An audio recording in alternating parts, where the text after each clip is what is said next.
ये कहानी है हिमालय पर्वत की चोटी पर रहने वाले कुछ येटीज की, जिन्हें हिम मानव भी कहा जाता है। और ये बाकी दुनिया की नजरों से अनजान आपस में काफी खुशी से वहाँ रहते हैं। और बहुत ऊंचाई पर होने के कारण उनका गांव बर्फ की चादर से ढका होता है।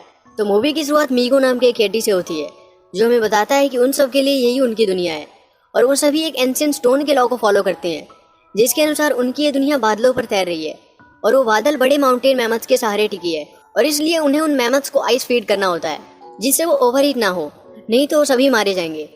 और उनका ये भी मानना है कि ये स्टोन ही है जो उन्हें प्रोटेक्ट करता है। और ये स्टोन उन सभी के लीडर स्टोन कीपर अपने साथ रखते हैं। मीगो के डैड डोरगल को रोज सवेरे उठ के उस गांव में लगे गोंग को अपने सिर से हिट करके बजाना होता है, जिसके लिए वो खुद को एक रोप की हेल्प से गोंग तक प्रोजेक्ट करते हैं। उन्हें ये काम इसलिए करना पड़ता है क्योंकि ये टीज का मानना है कि ऐसा करने से ही उनके गाँव में रोशनी आती है। एक दिन जब मीगो अपने डैड से गोंग को बजाने की प्रैक्टिस कर रहा था, तभी वो स्टोन कीपर की डॉटर मीसी को देखकर डिस्ट्रैक्ट हो जाता है और बहुत दूर जाकर गिरता है।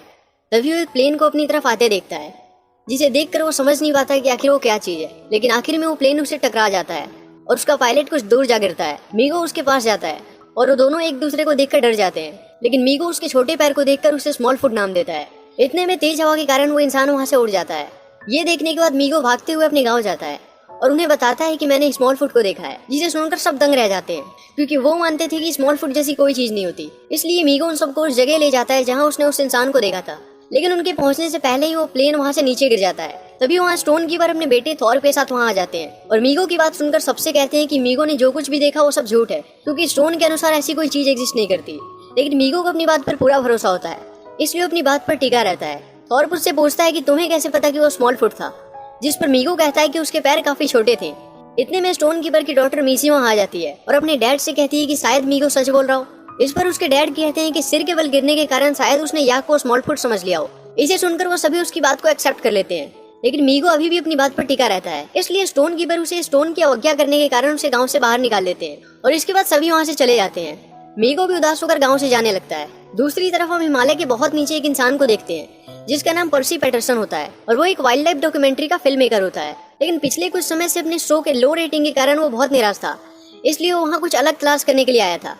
इतने में वो प्लेन क्रैश वाला व्यक्ति आकर उसे येटी के बारे में बताता है, लेकिन वो उसे बिल्कुल भी सीरियसली नहीं लेता और उसे घर के अंदर चलने को कहता है। इधर मीगो जब गांव के बाहर जा रहा होता है, तभी उसे रास्ते में 3 येटीज मिलते हैं, जो उसे अपने लीडर के पास ले जाते हैं, जो कि असल में मीसी ही होती है। मीगो उससे पूछता है कि ये किस तरह का प्लेस है, जिस पर मीसे उससे कहती है कि स्मॉल फुट एविडेंसरी सोसाइटी का सीक्रेट हेडक्वार्टर है, जहाँ हम स्मॉल फुट के होने का प्रमाण का पता लगाने की कोशिश करते हैं। और हम उनका पता लगाने के लिए हिमालय पर सालों से रिसर्च कर रहे हैं।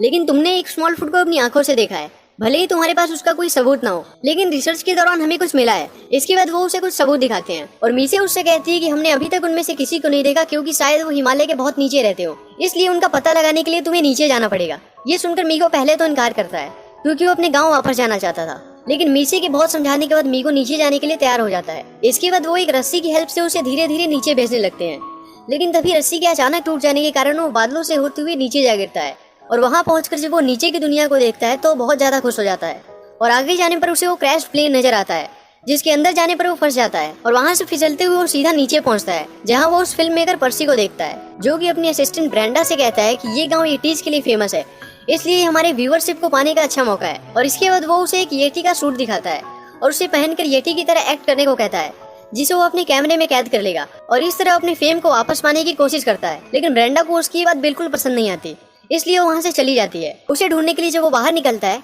तो वो मीगो को देखता है, जिसे देखकर वो समझता है कि वो ब्रेंडा ही है जिसने सूट पहन रखा है, इसलिए वो अपना कैमरा निकालकर उसका वीडियो बनाने लगता है। तभी वो देखता है कि ब्रेंडा उसके सामने से जा रही होती है, जिसे देखकर वो समझ जाता है कि वो एक रियल येटी है और इसलिए वो बहुत डर जाता है। मीगो उससे बात करने की कोशिश करता है, लेकिन पर्सी को उसकी लैंग्वेज बिल्कुल भी समझ नहीं आती और वो डर कर उससे भागने लगता है और खुद के बचाव के लिए उसे गन से शूट करने की कोशिश करता है, लेकिन उल्टा उस गन से निकला एरो उससे ही जा लगता है, जिसके बाद वो बेहोश हो जाता है और मीगो उसे अपने साथ ले जाता है, जिससे वो सभी येटीज को स्मॉल फुट के होने का सबूत दे सके।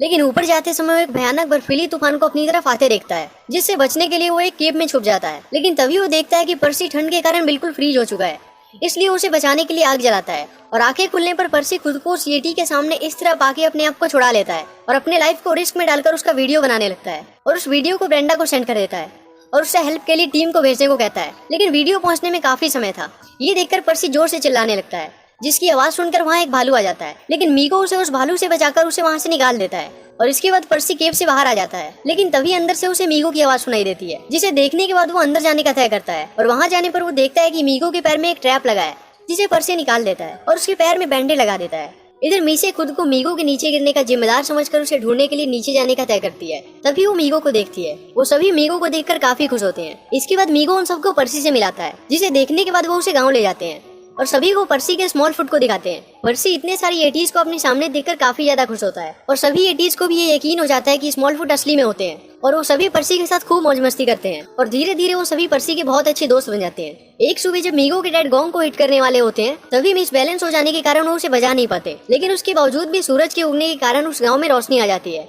जिसे देखकर मीगो के डैड को समझ नहीं आता कि ये कैसे हो सकता है। अगली सुबह जब वो मीगो से इस बारे में बात कर रहे होते हैं, तभी उसे स्टोन कीपर का बुलावा आता है। वहाँ जाने पर स्टोन कीपर उसे एक केव में ले जाते हैं, जहाँ वो उसे सब सच बता देते हैं कि असल में एक समय था जब सभी एटीज बादलों के नीचे ही रहा करते थे, लेकिन इंसान जो कि एक बहुत ही डेंजरस स्पीसीज है, उसने हमें अपना असली बर्ताव दिखाया। उन्होंने हम पर अपने हथियारों से हमला करना शुरू कर दिया।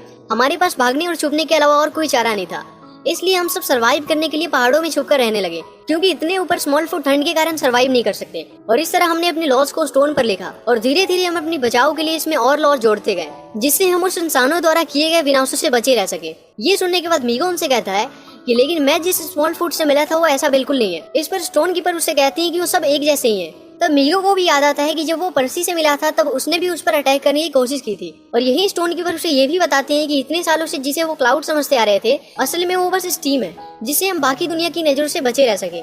मीगो ये सुनकर उससे कहता है कि हमें ये बात सभी को बता देनी चाहिए, लेकिन स्टोन कीपर उनसे कहते हैं कि उनके और उनके फ्यूचर की भलाई के लिए यही बेहतर है कि वो इस झूठ को मानते रहें। इसके बाद मीगो उनसे पूछता है कि आप मुझसे क्या चाहते हैं। इस पर स्टोन कीपर उससे कहते हैं कि तुम सभी से ये कहो कि तुमने स्मॉल फुट के बारे में जो कुछ भी कहा है वो सब झूठ है और वो स्मॉल फुट नहीं है, वो बस एक हेयरलेस जंगली याक है।